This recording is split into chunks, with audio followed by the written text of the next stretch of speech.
तुम्हारा बेटा शहीद हो गया है, तुम्हारे पे क्या बीत रही है। कोई नहीं आया मेरे पास, ना ही कोई पूछा। मेरी दो बेटियां सयानी हैं, इनको कैसे करूँगी मैं, कैसे सोचूंगी, बताइए आप। घर पूरा परिवार हम लोग आत्महत्या कर लेंगे रोड पे बैठ के या घर पे बैठ के अपने हम मतलब भूख हड़ताल करके अपना प्राण त्याग देंगे पूरा घर।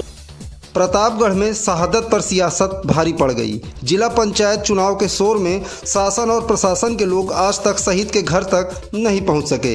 जिस वीर सैनिक ने देश की रक्षा करते हुए अपने प्राणों की आहुति दे दी, उस मां भारती के अमर सपूत के घर वालों का हाल जानने आज तक कोई नहीं पहुंचा।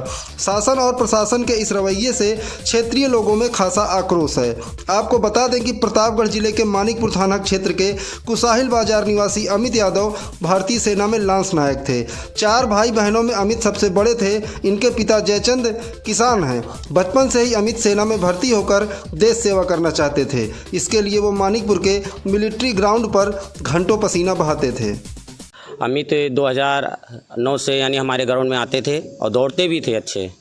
और 2013 में हमारे अमित भाई हुए। हमारे ग्राउंड का सबसे वीर लड़का था, अच्छा दौड़ने में अच्छा, हर लोग को गाइड भी करता था और छुट्टी से भी आता था। सब लोग के बीच में आके सब बच्चों को बताता भी था कि ऐसे करो ऐसे करो। बहुत बढ़िया बंदा हमारा था, लेकिन आज उसकी याद हमेशा हम लोग के बीच में। सेना में जाने के लिए युवाओं को प्रेरित करते थे। हाँ बिल्कुल। वर्तमान में अमित की तैनाती दार्जिलिंग में थी। सब कुछ ठीक ठाक चल रहा था, तभी 27 जून को ड्यूटी के दौरान अचानक अमित की तबीयत खराब हो गई। साथी जवानों ने उन्हें आनन फानन में अस्पताल में भर्ती कराया, जहाँ इलाज के दौरान उनकी सांसें थम गई। सूचना घर पहुंची तो कोहराम मच गया। 29 जून को अमित का शव पूरे सैनिक सम्मान के साथ मानिकपुर के उसी मिलिट्री ग्राउंड पर लाया गया जहां अमित सेना में भर्ती की तैयारी करते थे। वहां युवाओं समेत हजारों लोग पार्थिव शरीर का इंतजार कर रहे थे।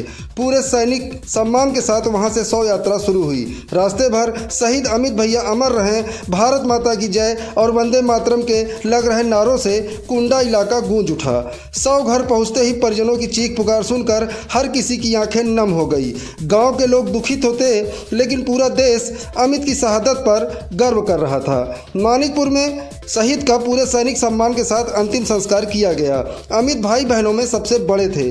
पिता किसान थे, इसलिए आर्थिक स्थिति भी बहुत अच्छी नहीं थी। आज भी अमित का घर कच्चा ही है। सेना में भर्ती होने के बाद छोटे भाई बहनों की पढ़ाई के साथ साथ घर की सारी जिम्मेदारी अमित के कंधों पर आ गई थी। सभी जिम्मेदारियों को अमित बखूबी संभाल रहे थे। अचानक हुई इस घटना के बाद पूरे परिवार पर जैसे वज्रपात हुआ हो। सरकार ने मुझे क्या दिया? कोई आया? कोई नहीं आया था मेरे पास सर, कोई नहीं आया था कि मेरी दुख तकलीफ मेरा पूछते, मेरा हाल पूछते कि तुम्हारा बेटा शहीद हो गया है, तुम्हारे पे क्या बीत रही है। कोई नहीं आया मेरे पास, ना ही कोई पूछा। मेरी दो बेटियां सयानी हैं, इनको कैसे करूँगी मैं, कैसे सोचूंगी, बताइए आप, बताइए आप। अमित सबसे बड़े थे माता जी घर में? सबसे बड़ा था। वही बेटा से मेरा घर का खर्च चलता था, मेरे बच्चे की पढ़ाई लिखाई सब कुछ। मैंने उसको बहुत मुसीबत से पाला था।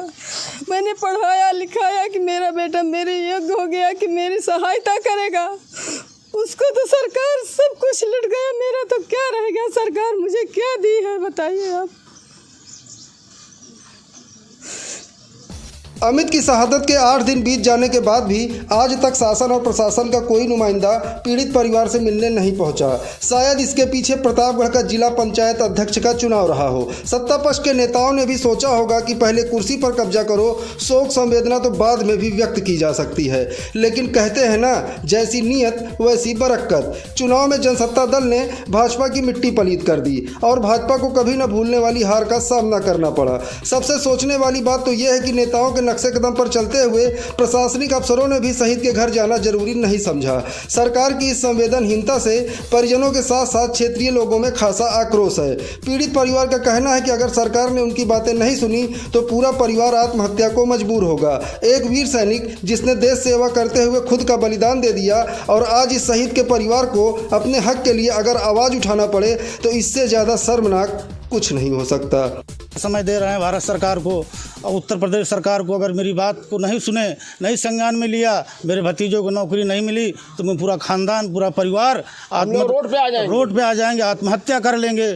और मजबूर होना पड़ रहा है। इसलिए घर घर की मेरे बड़े भैया की माली हालत बहुत ख़राब है। इसलिए मेरे छोटे भतीजे अंकित यादव को सर्विस दी जाए और जो सम्मान शहीद को मिलता है वो सारा सम्मान मेरे भतीजे अमित को मिलना चाहिए। इससे हमारा परिवार पूरा बहुत दुखी है। दुख के घड़ी में जो है भारत सरकार और राज्य सरकार अगर साथ नहीं आती तो हम पूरा परिवार जो है आत्महत्या कर लेंगे, भूख हड़ताल करके खुद अपने आप को समाप्त कर लेंगे पूरा परिवार। यही हमारी गुजारिश है कि हमारे इस बच्चे को शहीद का दर्जा मिले। और आज तक इतना दिन हो गया, एक हफ्ते की बात हो गई, न तो शासन स्तर का कोई मिनिस्टर आया, न कोई गस्टेड कोई जिले स्तर का कोई न तो अधिकारी आया, न कोई कर्मचारी आया बड़े पैमाने का। इससे हम लोग बहुत दुखी हैं। अगर इस नहीं हुआ तो पूरा घर पूरा परिवार हम लोग आत्महत्या कर लेंगे। रोड पे बैठ के या घर पे बैठ के अपने हम भूख हड़ताल करके अपना प्राण त्याग देंगे पूरा घर जो है।